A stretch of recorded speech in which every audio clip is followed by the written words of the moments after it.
Hey guys, so this is a brief video tutorial on how to correctly format your essay for any sort of an academic class. I've got something here that's actually that's formatted close to what the defaults are in Word. So this page now looks kind of like what you'd see when you open up Word on any computer. Say you're in one of the computer labs on campus. So what I like to do is to format everything correctly all from the start. So when you start your blank page, hold down the Control and the A keys at the same time. So you get that blue box. What that blue box is saying like you've selected everything.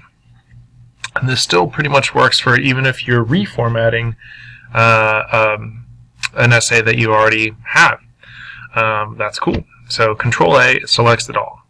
So the first thing, you want to make sure that you change the font style. Word's default is Calibri, but you want to change it to Times New Roman. And the default font size is 11, but you want to change that to 12. Then you also want to make sure that your work is evenly double spaced.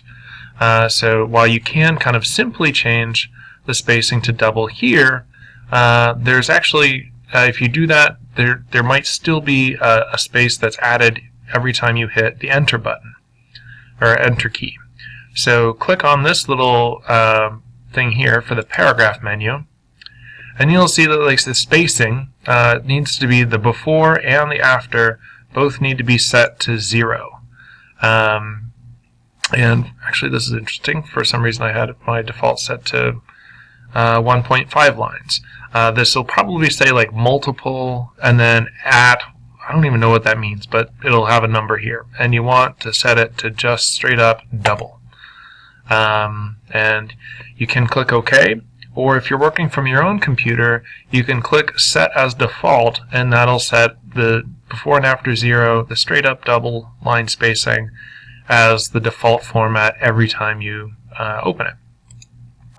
And actually the same is true for font. If you have it here, you click on the little menu there, you got 12-point regular Times New Roman, and you can click Set as Default so that every time you open Word, it's automatically the font size and style that you need for your papers. There's another thing about margins. Margins are this space at the top and the bottom of your paper, as well as the blank space on the left and right sides. So those need to be set at 1 inch. For some reason, Word makes them a little bit wider than 1 inch.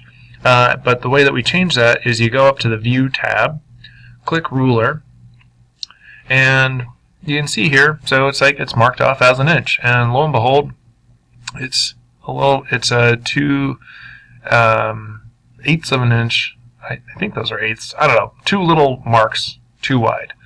So you mouse over this area until you get the arrow that goes both ways, and then move that so that on this side you can see you've only got just the 1 inch. And then over here, it's actually a little easier to get to the 2-direction arrow, and you take that, so that's only 1 inch. So there we are. So that's the basic formatting. Now, we also talked about, I mentioned things like a heading block, and so that would be, a heading block goes just in the regular upper left, so it contains your name, so in this case I'm writing my name, and then your professor's name. In this case, that would also be me, Professor Degnan. Then you write the class. English 1C is a class, and then if you want to put the section number, you can do that. Section 1, 2, 3, 4. That wouldn't go on a second line; it'd just go right there. But the section number is optional. Then you put the date, and do the date that you're turning your work in. So that might be the 21 September 2015.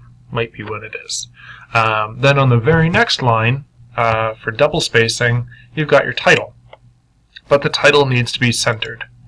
So the title might be something like, for this one, how to format an essay.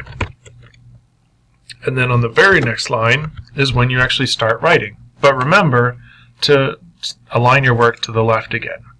Start the first paragraph with an indent, which you can get by pressing the Tab key. So it's indented evenly. So there we go. Then we just start writing, and writing, and writing, and writing, on to infinity, for the end of the assignment. And there it is. You do also need to have page numbers in the upper right-hand corner of your page. So the way you get that, you double-click in the top, and then it opens up this kind of secret menu. So what we do, go over to page number. You want this to be at the top of the page. Select option plain number 3. And so that has the page number, and then you'll type your name in the upper right hand corner. So for me, it's actually just your last name, and there we are. Notice here that the font size and style did come out to be 12-point Times New Roman. Sometimes Word will still, even though you have the correct font down here, it might still have something different over here. So you might have to highlight that, go back to the Home tab, and then change the font size and style to 12-point Times New Roman. And then you can go back here. I prefer that your name and page number not be on the first page, because it's kind of obvious. Your name's already here, and it's the first page because it's the first page I'm looking at. Word offers you an option to skip this for the first page, but it will repeat on every page afterwards. The way you get that is you click Different First Page, and that's it. And for page formatting, that's all you got to do. So if you ever have any questions, just let me know.